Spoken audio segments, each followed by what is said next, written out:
subsidy scheme under National Bamboo Mission for setting up of bamboo nursery। ये government of India ने national bamboo mission launch किया है, जिसके under subsidy scheme है bamboo nursery लगाने के लिए।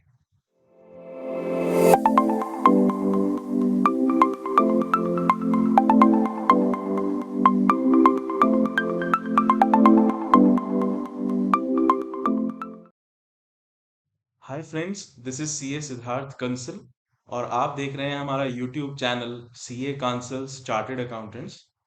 फ्रेंड्स, आज हम बात करने वाले हैं नेशनल बैम्बू मिशन के अंडर एक subsidy scheme government of India ने लॉन्च की है बैम्बू नर्सरी लगाने के लिए। ये बहुत ही हाईली प्रॉफिटेबल बिजनेस है और बहुत लो इन्वेस्टमेंट डिमांड करता है ये बिजनेस। आज हम इसकी सब्सिडी स्कीम के बारे में डिस्कस करने वाले हैं। सबसे पहले हम बात करें कि ये किस मिनिस्ट्री के अंडर आता है। ये मिनिस्ट्री ऑफ एग्रीकल्चर के अंडर आता है। इसका ऑर्डर नंबर है, नोटिफिकेशन डेट है, अगर आप इस मिनिस्ट्री की वेबसाइट पर जाके ये देखना चाहते हैं। Bamboo nursery under restructured national bamboo mission scheme, ये इस स्कीम का एग्जैक्ट नेम है। ये कैपिटल स्कीम है।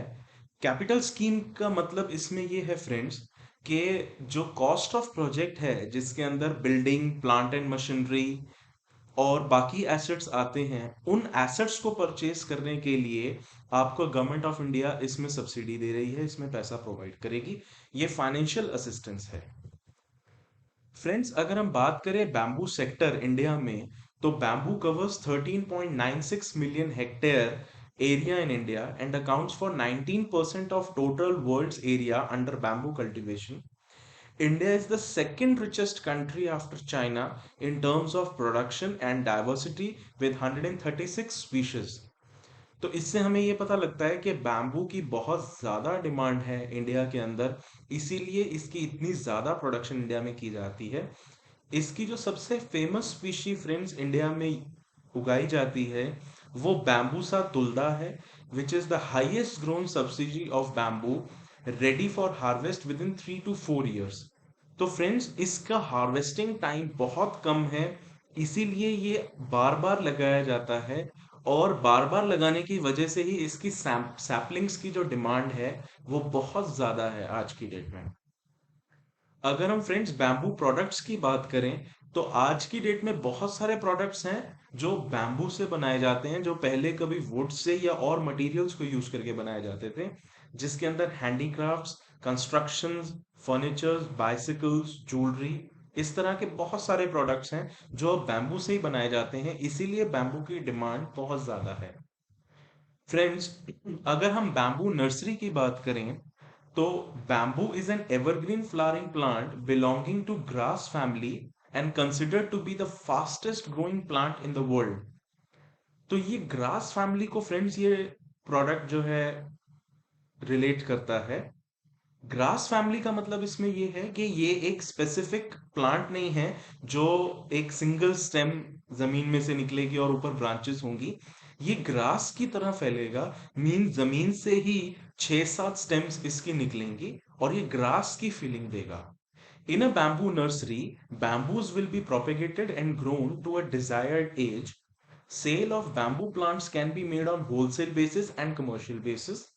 तो होलसेल और कमर्शियल दोनों तरीके से ही आप बैम्बू प्लांट सेल कर सकते हैं। Bamboo saplings will be sold in a range of 120 to 100 rupees. तो फ्रेंड्स, ये एक एवरेज रेंज है आज के मार्केट प्राइस की जिसपे बैम्बू सैपलिंग्स मार्केट में बिक रहे हैं। एक फ्रेंड्स, इस प्रोजेक्ट में बहुत प्लस पॉइंट ये है कि इसका बायर गवर्नमेंट ऑफ इंडिया खुद है, क्योंकि गवर्नमेंट ऑफ इंडिया आज बैम्बू प्लांटेशन को इतना प्रमोट कर रहा है कि वो bamboo saplings free of cost भी बैम्बू फार्मर्स को प्रोवाइड कर रहा है। तो उसके लिए जो बैम्बू नर्सरी में सैपलिंग्स जो आप अगर लगाते हैं, तो गवर्नमेंट ऑफ इंडिया उसको खुद बाय कर रहा है, जिसकी average range 100 to 120 rupees per sapling है। अब फ्रेंड्स, इसके हम फाइनेंशियल एंगल की बात करें, तो बैम्बू नर्सरी अगर गवर्नमेंट सेक्टर लगाता है और प्राइवेट सेक्टर लगाता है, दोनों के लिए different different percentage of cost as subsidy amount मिलेगा। अगर गवर्नमेंट सेक्टर लगाता है तो subsidy amount is 100% of cost, और प्राइवेट सेक्टर लगाता है तो इट इज 50% ऑफ कॉस्ट।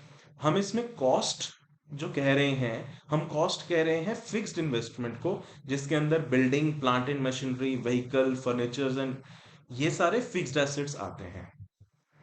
अब हम बात करते हैं टाइप ऑफ नर्सरीज की। तो 3 टाइप्स की नर्सरीज बेसिकली सब्सिडी स्कीम में डिफाइन की गई हैं: hitech nurseries, big nurseries and small nurseries. तीनों नर्सरीज में डिफरेंट डिफरेंट कॉस्ट इन्वॉल्व है। हाईटेक में 50 lakhs है, बिग नर्सरीज में 16 lakhs है, स्मॉल नर्सरीज में 10 lakhs है। तो फ्रेंड्स, इससे हमें ये पता लगता है कि बहुत लो इन्वेस्टमेंट ये प्रोडक्ट जो है डिमांड करता है, क्योंकि 10 लाख से आज की डेट में बिजनेस शुरू करना एक बहुत ही डिफिकल्ट टास्क है। बट अगर आप स्मॉल नर्सरी भी आज की डेट में लगाते हैं तो आप इसको 10 लाख से शुरू कर सकते हैं। प्लस ये बहुत ही हाईली प्रॉफिटेबल बिजनेस है। एस्टिमेटेड साइज ऑफ नर्सरी जो है वो 2 हेक्टेयर्स है, 1 हेक्टेयर है, 0.5 हेक्टेयर है। ये लैंड रिक्वायरमेंट है जो मिनिमम आपको चाहिए different different types of nurseries लगाने के लिए।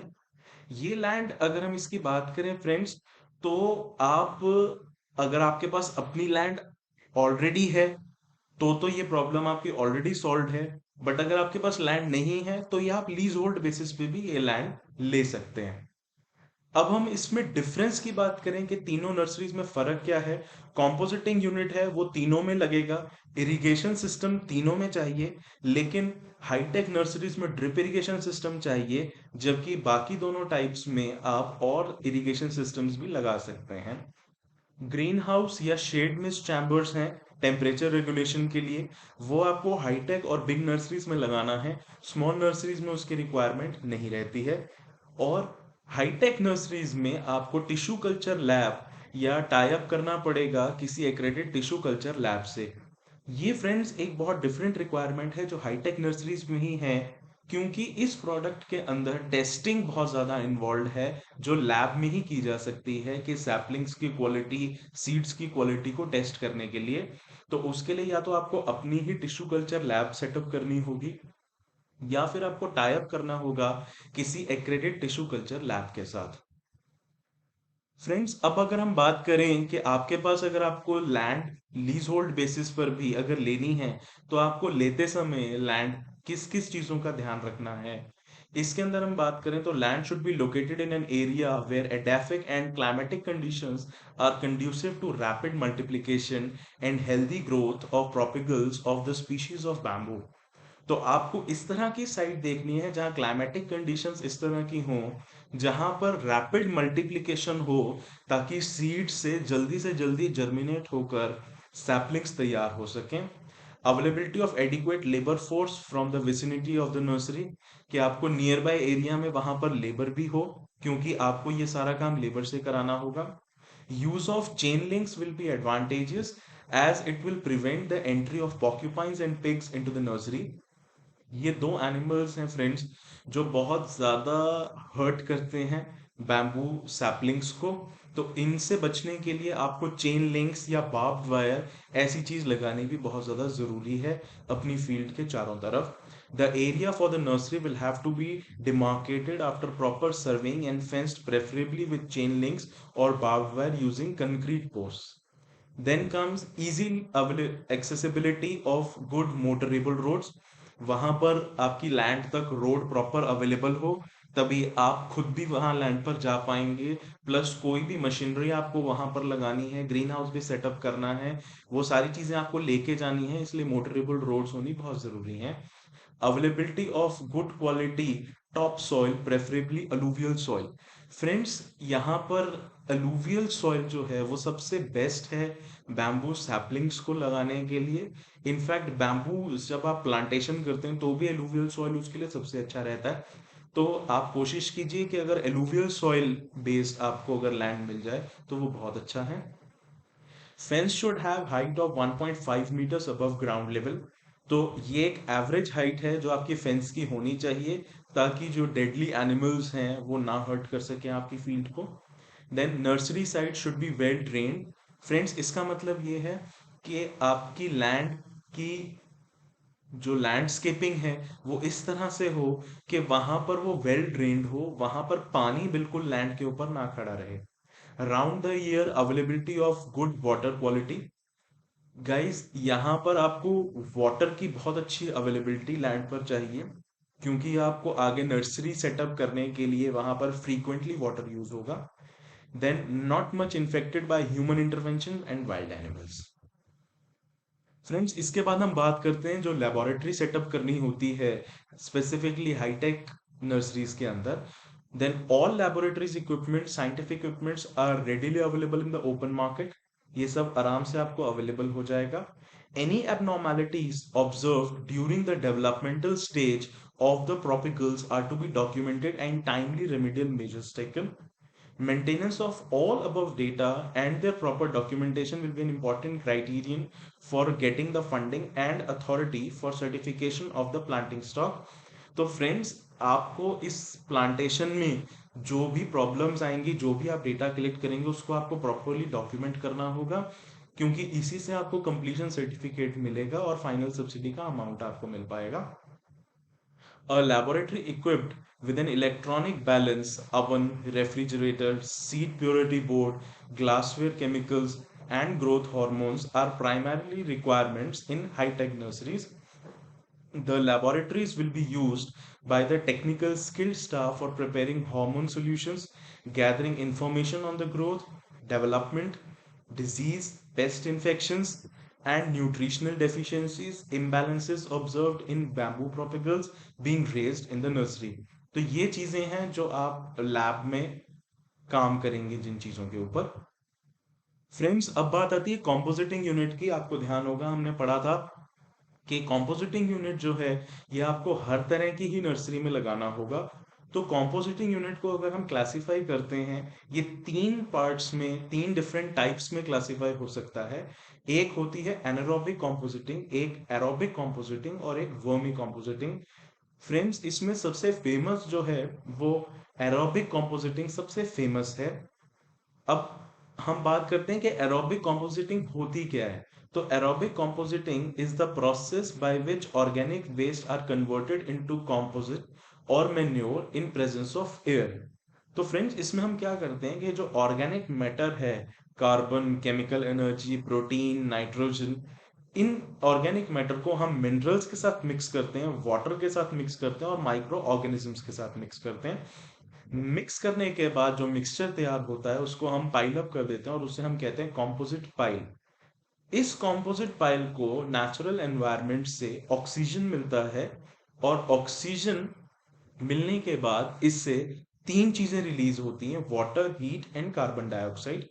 ये तीन चीजें जब इसमें से निकल जाती हैं तो जो हमारा पाइल रह जाता है उसको हम कहते हैं ऑर्गेनिक मैटर। इस प्रोसेस को हम कहते हैं एरोबिक कॉम्पोजिटिंग। नेक्स्ट बात आती है ड्रिप इरिगेशन सिस्टम की, जो हाईटेक नर्सरीज में तो चाहिए ही, बट हमारा सजेशन है कि आप इसको बिग नर्सरीज में भी लगाएं, क्योंकि बिग नर्सरी से हाईटेक नर्सरी में आप कभी भी जाना चाहते हैं तो आपको दोबारा इरिगेशन के ऊपर आपका एक्सपेंस ना इनकर हो, इसलिए ड्रिप इरिगेशन लगाना एक बहुत ही अच्छा सोल्यूशन है। ड्रिप इरिगेशन का बेसिक जो फंडामेंटल है फ्रेंड्स, वो ये है कि इसमें पाइप्स बिछा दिए जाते हैं फील्ड के अंदर, और उन पाइप्स में होल होते हैं। जैसे ही आप पाइप्स में कोई भी वाटर या कोई भी केमिकल इंसर्ट करते हैं तो वो ड्रॉप बाय ड्रॉप उन होल्स के थ्रू आपकी फील्ड्स में इक्वली डिस्ट्रीब्यूट हो जाता है। So drip irrigation is a system of micro irrigation system that has the potential to save water and nutrients by allowing water to drip slowly to the roots of plants, either from above the soil surface और buried below the surface। तो friends, ये जो pipes हैं ये दो तरीके से आप फील्ड्स में इंस्टॉल कर सकते हैं, एक अबव द सॉइल और एक below the soil. Below the soil का मतलब ये है कि आप जमीन के नीचे भी ये पाइप्स बिछा सकते हैं। जैसे कि आपने कोई भी चीज फील्ड्स के ऊपर लगाई तो उनकी रूट्स के पास ये पाइप्स पहुंच जाएंगे बिलो द सॉइल, ताकि आपको कोई भी इंसेक्टिसाइड्स, पेस्टिसाइड्स डालने हैं, कोई भी पेस्ट कंट्रोल आपको फील्ड्स में करना है, तो आप उन पाइप्स के जरिए आप केमिकल इंसर्ट करके, कोई भी मेडिसिन इंसर्ट करके उस प्रॉब्लम को सॉइल के अंदर ही खत्म कर सकते हैं। तो ये दो तरीके से आपका ड्रिप इरिगेशन सिस्टम फील्ड्स में लग जाता है। अब हम बात करते हैं कि ग्रीन हाउस या पॉलीटनल्स, ये एक दूसरे के ऑल्टरनेटिव्स हैं।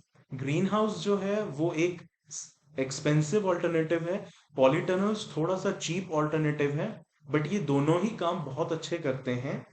बेसिकली इन दोनों की रिक्वायरमेंट जो है वो इसलिए आती है कि सीड से जब आप सैपलिंग ग्रो करते हैं तो उसको एक स्पेसिफिक टेम्परेचर की जरूरत होती है। उस टेम्परेचर को और उस ह्यूमिडिटी को, उस हीट को मेंटेन करने के लिए ग्रीन हाउस लगाया जाता है, जिसके अंदर आर्टिफिशियल तरीके से उसी क्लाइमेटिक कंडीशंस को यहाँ पर पैदा किया जाता है। तो वो ग्रीन हाउस में भी हो जाता है, पॉलीटनल्स में भी हो जाता है। ये फाइबर बेस्ड एक टेम्परेरी काइंड ऑफ स्ट्रक्चर आपकी फील्ड्स में इंस्टॉल कर दिया जाता है। इसी को हम इस प्रोजेक्ट के अंदर बिल्डिंग का पोर्शन मानते हैं, जो यहाँ पर आपको फील्ड्स में इंस्टॉल करना होगा। अब हम बात करते हैं कि एलिजिबल सब्सिडी अमाउंट आपको मिलता किस तरह से है। तो जो एलिजिबल सब्सिडी अमाउंट जो भी आपकी प्रोजेक्ट कॉस्ट के अकॉर्डिंग कैलकुलेट हो जाएगा, आपको वो दो इंस्टॉलमेंट्स में मिलेगा। 50% of eligible subsidy amount as advance subsidy and 50% of eligible subsidy amount as final subsidy. Form of business organisation for setting up of bamboo nursery. तो फ्रेंड्स, इस स्कीम के अंडर आप जैसे यहाँ पर देख सकते हैं, आप सोल प्रोप्राइटरशिप हो या आप पार्टनरशिप फर्म हो या आप कोऑपरेटिव हो या आप फार्मर प्रोड्यूसर ऑर्गेनाइजेशन हो, आपका कोई भी इनमें से बिजनेस ऑर्गेनाइजेशन हो, सभी के लिए ये स्कीम जो है एप्लीकेबल है। सभी को इसके अंदर सब्सिडी मिल सकती है। इसके डिफरेंट डिफरेंट नेचर्स होते हैं, जैसे कि आप स्क्रीन पर देख पा रहे हैं कि इसमें किसी में वन मैन ओनरशिप है, किसी में टू और मोर पार्टनर्स हैं, किसी में ओपन मेंबरशिप है, किसी में it is a group of producers है। तो इनकी डिफरेंट डिफरेंट कैरेक्टरिस्टिक्स हैं, बट आप इनमें से कोई भी हो तो आपको ये स्कीम का बेनिफिट आराम से मिल सकता है। फ्रेंड्स, अब इसका प्रोसीजर क्या है इस सब्सिडी को लेने के लिए। तो first of all investor will submit the project report for term loan and subsidy to bank. Friends, आप देख रहे हैं कि यहाँ पर सब्सिडी लेने के लिए सबसे पहली चीज कोई मांगी जा रही है, तो वो प्रोजेक्ट रिपोर्ट है। ये प्रोजेक्ट रिपोर्ट फ्रेंड्स हम भी आपको प्रोवाइड करा सकते हैं। वेबसाइट है www.selectmybusiness.com। यहाँ पर आपको डिफरेंट डिफरेंट प्रोजेक्ट्स और different different government subsidy schemes के अकॉर्डिंग प्रोजेक्ट रिपोर्ट्स अवेलेबल कराई जाती हैं, और जो इनके गवर्नमेंट डिपार्टमेंट्स में और बैंक्स में हर जगह एक्सेप्टेबल होती है। तो आप हमसे भी कांटेक्ट कर सकते हैं प्रोजेक्ट रिपोर्ट के लिए for term loan as well as subsidy to bank. Then project report should be in the format as prescribed by the concerned bank along with other documents. Then bank will do appraisal and scrutiny of the loan. Then loan shall be disbursed only after project has been cleared by approved state level bamboo development authority. So friends, state level bamboo development agency, ये agencies हैं different state levels पे भी हैं और district levels पर भी हैं। तो इन एजेंसीज से पहले बैंक आपकी जो प्रोजेक्ट रिपोर्ट है उसको अप्रूव करवाता है, और उसके बाद ही बैंक आपको आगे सब्सिडी और लोन प्रोवाइड करेगा, जो इन एजेंसीज के थ्रू बैंक को पहले दी जाएगी। SLBDA will sanction release 50% of advance subsidy to the bank after scrutiny of the project. Then subsidy will be kept by banks in subsidy reserved fund account. तो ये subsidy basically bank को दी जाएगी, जो reserve fund account borrower wise maintain करके उसमें ये पैसा डालेंगे। देन फ्रेंड्स, बात आती है फाइनल सब्सिडी आपको किस तरह से मिलेगी। तो first of all, promoter will inform the bank when the project is nearing completion. Bank will initiate action for the inspection by the committee. Committee will consist of officials from banks, DLBDA and SLBDA. Inspection committee will ensure that unit conforms to technical and financial parameters. After inspection, bank will submit claim form for final subsidy in the prescribed format to DLBDA. Claim form should consist of inspection report by the committee and completion certificate, and finally SLBDA will release the final subsidy to bank. तो इसमें सबसे पहले promoter bank को inform करेगा कि अब मेरा project complete होने वाला है और सारी चीजें मेरे प्रोजेक्ट में इंस्टॉल हो चुकी हैं, अब आप सैपलिंग्स बनाना उसमें स्टार्ट करने वाले हैं। बैंक इनिशिएट करेगा, इंस्पेक्शन कमेटी को इनवाइट करेगा कि वो आपकी साइट पर आएंगे, सब चीजों को चेक करेंगे। देन आपको एक कंप्लीशन सर्टिफिकेट मिलेगा। इंस्पेक्शन कमेटी जो है इंश्योर करेगी कि सारी चीजें आपके पास कंप्लीट हैं। Then bank will submit claim form for final subsidy in the prescribed format. जैसे ही ये सारे डॉक्यूमेंट सबमिट हो जाएंगे, then SLBDA will release the final subsidy to bank. Friends, अब आप कहेंगे कि इस पूरी प्रेजेंटेशन में, इस प्रोजेक्ट में तो हमें लोन मिला है, हमें सब्सिडी किस तरह से मिलेगी? तो फ्रेंड्स, इसका प्रोसीजर ये है कि आपको जितनी भी सब्सिडी का अमाउंट ग्रांट होता है वो आपको नहीं दिया जाता, वो बैंक को दिया जाता है। बैंक उसको फर्दर आपको देता है, बट वो भी in the form of loan देता है। उसमें ऐसा होता है फ्रेंड्स कि जितना भी अमाउंट आपने ओवर एंड अबव अपनी सब्सिडी से जो एज अ लोन बैंक से लिया है, वो सिर्फ उसी लोन के ऊपर बैंक इंटरेस्ट और इंस्टॉलमेंट्स लगाता है। उसके अलावा जो सब्सिडी का अमाउंट है वो बैंक के पास ही रहता है। और जब आप अपना ओवर एंड अबव अमाउंट जो सब्सिडी से है उसके ऊपर जब आप अपना इंटरेस्ट और प्रिंसिपल पे ऑफ कर देते हैं, तो बैलेंस अमाउंट आपका इक्विवेलेंट टू सब्सिडी ही बच जाता है। और उसको जो बैंक है वो सब्सिडी के साथ ही एडजस्ट कर देता है और आपसे कोई फ्यूचर में कोई भी डिमांड बैंक आपसे नहीं करता है। तो फ्रेंड्स, इसका मतलब यही है कि बैंक आपको लोन देगा, आप उससे अपना काम कर सकते हैं। जो सब्सिडी से ओवर एंड अबव अमाउंट आपको मिला है, आपको सिर्फ वो रीपे करना है, बाकी अमाउंट सब्सिडी से बैंक अपने आप उसको एडजस्ट कर लेगा। Subsidy released to the bank for individual project will be kept in separate borrower-wise account. The adjustment of subsidy will be back-ended according to the full project cost, including the subsidy amount, but excluding the margin money contribution from the beneficiary, would be disbursed as loan by the banks. The repayment schedule will be drawn on the loan amount in such a way that the total subsidy amount is adjusted after the full bank loan payment with the interest is liquidated. Then no interest is chargeable on subsidy portion. आप देख सकते हैं यहाँ लिखा है total loan sanctioned and disbursed by the bank. इसमें से हम माइनस करेंगे subsidy amount received from the government but line to the credit of bank, और जो रिमेनिंग अमाउंट रह जाएगा that is the loan amount on which interest shall be charge, and this is the loan amount only which is to be repaid to the bank. Next है कि institutional lending में कौन कौन से banks और cooperatives हैं जो इस स्कीम के अंडर आपको लोन प्रोवाइड करते हैं और आगे डिपार्टमेंट से कोऑर्डिनेट करके आपको सब्सिडी दिलवाते हैं। तो इसमें commercial banks, regional rural bank, state cooperative banks, कई तरीके के बैंक्स हैं, डिफरेंट डिफरेंट फाइनेंशियल कॉरपोरेशंस भी हैं, नेशनल कोऑपरेटिव डेवलपमेंट कॉरपोरेशन भी है। तो ये सारे इंस्टीट्यूशंस हैं जो आपको इन सब में हेल्प करते हैं। फ्रेंड्स, अब हम बात कर सकते हैं कि इसकी कैपिटल फॉर्मेशन किस तरह से होती है, टर्म लोन कैसे कैलकुलेट होता है इस स्कीम के अंडर। तो इसमें आपको सपोज अगर आपका 50 लाख का अगर प्रोजेक्ट है, आप एक हाईटेक नर्सरी लगाने जा रहे हैं, तो आपकी ओनर कंट्रीब्यूशन सिर्फ 10% ऑफ द टोटल प्रोजेक्ट है। मींस आपको सिर्फ 5 लाख ही इसमें अपनी पॉकेट से इन्वेस्ट करना होगा। फ्रेंड्स, ये एक बहुत प्लस पॉइंट है इस बिजनेस के अंदर कि 50 लाख का काम आप बेसिकली सिर्फ 5 लाख से स्टार्ट कर सकते हैं, plus 50% of the total project cost जो है वो आपको एज अ सब्सिडी मिलेगी। मींस हमारे एग्जांपल में 25 लाख आपको सब्सिडी मिल जाएगी, प्लस जो बैलेंस 40% है टोटल प्रोजेक्ट कॉस्ट का वो आपको as a term loan from the bank मिल जाएगा। मींस 20 लाख जो हम एग्जांपल में ले रहे हैं। So this is 5 lakhs plus 25 lakhs plus 20 lakhs। तो इसी से हम समझ सकते हैं कि हमारी पूरी टोटल प्रोजेक्ट कॉस्ट किस तरह से बनी है।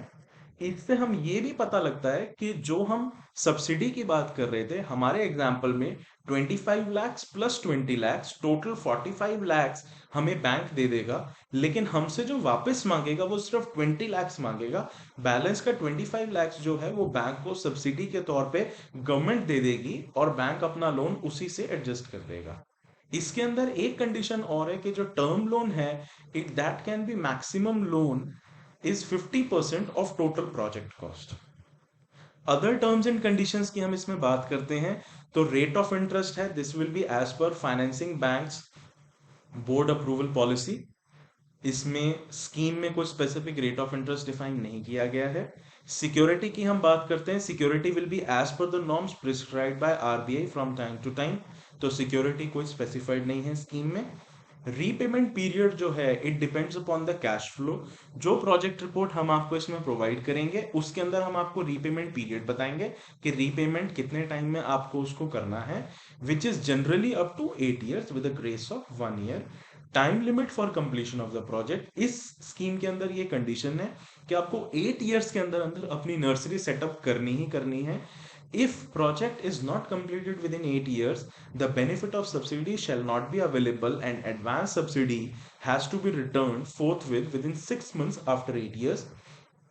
अगर आप 8 years के अंदर अपना नर्सरी नहीं सेटअप कर पाते हैं तो 8 years खत्म होते ही अगले 6 months के अंडर अंडर आपको ये सब्सिडी जो है गवर्नमेंट के पास पैसा वापस चला जाएगा और पूरा amount as a loan bank आपसे ही चार्ज करेगा। फ्रेंड्स, ये थी बैम्बू नर्सरी लगाने के लिए नेशनल बैम्बू मिशन के अंडर जो गवर्नमेंट ऑफ इंडिया ने सब्सिडी स्कीम दी है।